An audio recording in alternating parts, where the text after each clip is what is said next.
Sobat Iden, terhitung hingga saat ini, total rektor yang telah memimpin Unhas mulai tahun 1956 telah berjumlah 13 orang. Wah, sudah panjang juga ya perjalanan Unhas.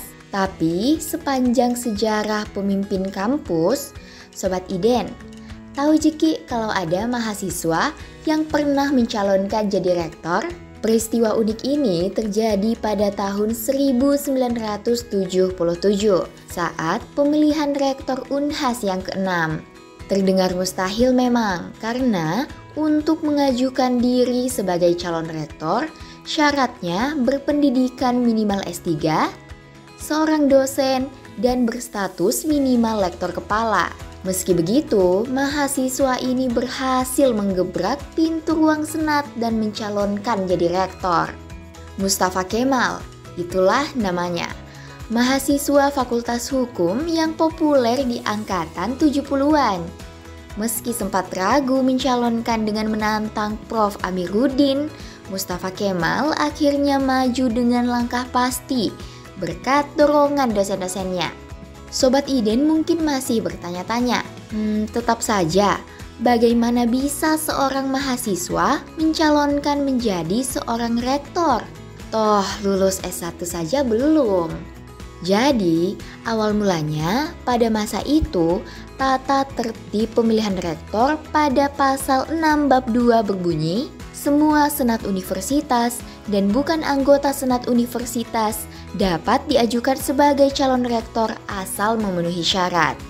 Sehingga diceritakan oleh guru besar Fakultas Hukum, Prof. S.M. Nur yang kala itu sebagai reporter identitas, Prof. Amiruddin membuat gebrakan agar proses pemilihan rektor lebih demokratis dengan membebaskan seluruh dosen mencalonkan kandidat rektor pilihannya. Dari situlah Sobat Iden, sekelompok dosen Fakultas Hukum mengompori calon andalannya Mustafa Kemal. Bahkan Prof. S.M. Nur mengatakan sendiri, dosen Fakultas Hukum bukan lagi unik, tapi sinting saking seringnya membuat jokes yang bikin geger.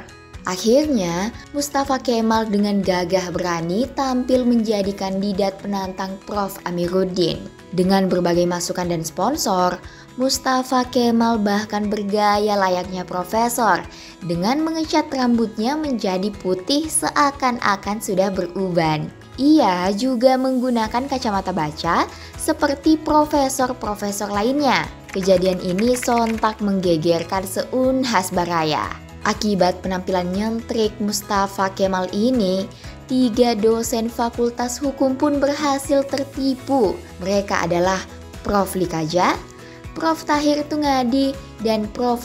Chang Chingleng yang mengira Mustafa Kemal salah satu dari rekan dosennya. Melihat kebingungan ketiga guru besar itu, mantan Ketua Mahkamah Konstitusi Hamdan Zulfa yang masih berstatus mahasiswa pada saat itu menimpali dengan tawa dan berkata, "Dia calon rektor sekarang, Prof." Kisah pencalonan Mustafa Kemal ini memang mengundang gelak tawa dan hanya dianggap sebagai jokes saja Sobat Iden. Namun pada kala itu, Prof. Amiruddin menanggapi pencalonan Mustafa Kemal dengan serius.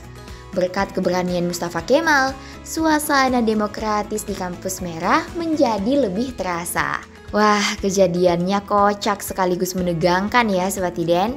Mustafa Kemal ini memang mahasiswa yang sangat berani. Jadi Sobat Iden, ada nggak nih yang mau jadi calon rektor?